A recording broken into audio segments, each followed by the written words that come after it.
Hey YouTube, back again with part 3 of my preview of Duel Terminal 6 Part B. I've gone through my previous video. I've gone through some of the super rares, and I introduced you guys to some of the exceeds. So we'll start off with, of course, the cover card, Vylon Die Sigma. As I mentioned before, sort of like in story-wise in this set, Vylon sort of become the bad guys. So as you can see, this guy's artwork's a lot darker with all the black and stuff than other Vylon monsters. This thing is kind of boss though. If you can have a deck that can bring them out, you need 3 level 4 monsters. So a deck like Gadgets or something that runs Summoner Muck can definitely get this guy out. Once per turn, you can detach 1 Exceed material from this card, target 1 face-up attack position monster, or attack position effect monster your opponent controls, and equip that card to this card. And then during the damage step, if this card battles a monster that has the same attribute as a card that's equipped by this card's effect, that card's automatically destroyed. So essentially what he is sort of like a mech lord, like a Weasel and a Allied Justice Canister sort of rolled into one. So you steal your opponent's monster. We'll say it's a dark monster or whatever the heck. So you steal your opponent's dark monster, equip to him, so your opponent is automatically -1 right there. And then any dark monster that this guy battles is automatically destroyed before damage is even dealt. So he's a lot like Canister. And then you can equip multiple cards to this guy to destroy multiple attributes. So you take their dark monster and then take their light monster. So if this guy battles either a dark monster or a light monster, it's automatically gone. And at 2500 attack, this guy is pretty big. Again, not all decks can bring him out as 3 level 4s is kind of a steep cost, but definitely a really good option in decks like Gadgets, some decks that run like Summoner Monk, and Photon Thrasher, those new Thunder guys. There's a lot of like rank 4 spam decks out there, so this guy, pretty cool option. And now I give you guys another really good rank 4 option in YuGiOh Marrowgeist. This one, 2100 attack, 2 level 4 monsters. After damage calculation, when this card destroys an opponent's monster by battle, you can attach 1 Exceed material monster from this card to shuffle that monster back into their deck instead of sending it to the graveyard. So it's essentially an Exceed version of a Lesser Fiend, which is an older card that sort of sent monsters back to the deck. So cards like a Sangan, Mystic Tomato, some of those guys will go back to their deck instead of going to the graveyard, so they won't be able to activate their effects. This thing is a really good rank 4 option, as a lot of decks will play out of the graveyard and need their monsters in the graveyard. So this thing can easily disrupt your opponent. So like your opponent has a set Sangan, you attack into it, it's destroyed, detach material, Sangan goes back to the deck instead of going to the graveyard, and they don't get their effect off it. So another good level 4 option right there. And now I'll give you guys the final Exceed monster in the set, Die Gusto Phoenix. Rather interesting Pyro Wind combination here. You need 2 level 2 monsters, as he's a rank 2. 1500 attack. Once per turn, you can detach 1 Exceed material monster from this card and target 1 face-up wind monster you control, including himself, and that monster can attack twice during each battle phase. So yeah, as most rank 2s are pretty defensive, sort of like Gotchi or Black Mist or whatever, this guy is all offense, so you can make himself or any of your other wind monsters, like say Gusto monsters or Mist Valley monsters, whatever. They can attack twice. I think there's some sort of like OTK with this guy, as you just spam rank 2, summon a lot out, and he will get in there and do 3,000 points of damage worth to your opponent if you have him attack directly twice. So this guy, another really good rank 2 option. Very cool.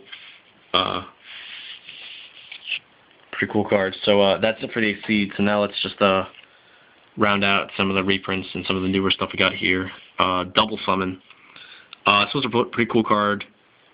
Pretty revolutionary card, I guess, when it got printed. As you know, you can normal summon and twice during your turn. It was pretty cool.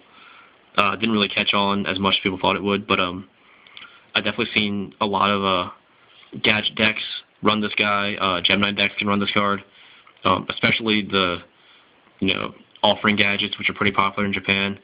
Run a few of these things. You just summon out your gadgets, gain advantage off that with this or ultimate offering, and then go into rank 4s, and then just win. So definitely a card I think you guys should be on the watch out for if gadgets ever get popular in America.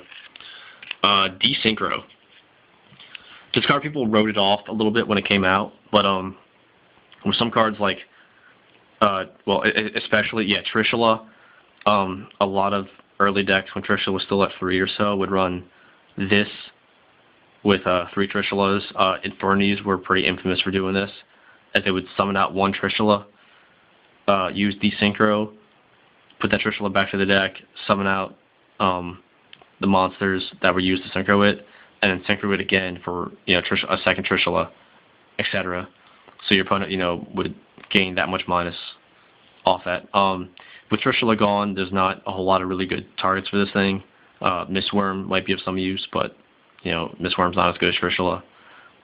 Fabled Raging, I think people run Desynchro with him a little bit, but again, not kind of a subpar option. But this thing had its little day, I guess, with when Trishula was around, but with Trishula gone, this card is not quite as good as it was. Pretty cool with Junk Destroyer is another good option for this thing too, but whatever.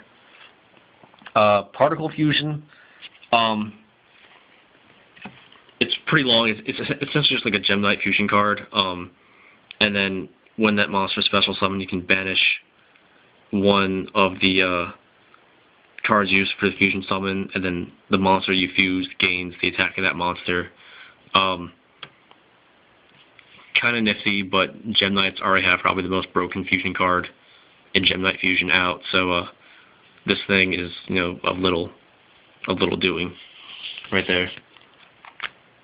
Next up we got Vylon Polytope.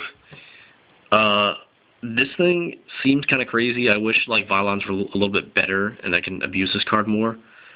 Target any number of Vylon monsters you control that are equip cards, especially summon those cards on face of defense edition, and they're banished when they leave the field. So a lot of the the Union monsters, some of the cards that equip the Vylon monsters that would equip themselves to the monster, stuff like those. This card's really good with them. It's quick play.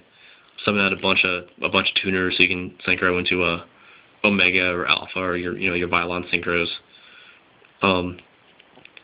Pretty cool card for Vylons. Too bad they can't really use it very effectively, but still a nice card for them. Vylons, they get another equip card in Vylon segment. Decent one too. Equip only to a Vylon monster, and it can't be targeted by your opponent's card, monster effects or trap effects. So they can't deprison it, they can't Brio the monster, they can't Zen mains it or something like that. They just can't target with anything. And then when this card is sent from the field to the graveyard, you can add 1 Vylon spell card from deck to your hand. Like all the Vylon equips replace themselves. So definitely a nice tech option for you Vylon players out there for your equips. Here's another really good reprint coming up here, Macrocosmos. This thing has been sort of like, a staple anti-meta card for quite some time, and now with Xyz-based decks becoming really popular, and those decks don't really need the graveyard like Dino Rabbit, they can definitely run Macrocosmos in there to just shut down other decks that rely on the graveyard. So another really cool reprint out of here. DT Macrocosmos, very cool. Embodiment of Apophis. This thing was another, I think it was a sneak peek card back in the day, really old card. The first trap monster that was released. There's better stuff now, but pretty cool card from the show. Nice collector card. Other than that, whatever. Dustflame Blast. This thing, kind of a two-edged sword for Lavels.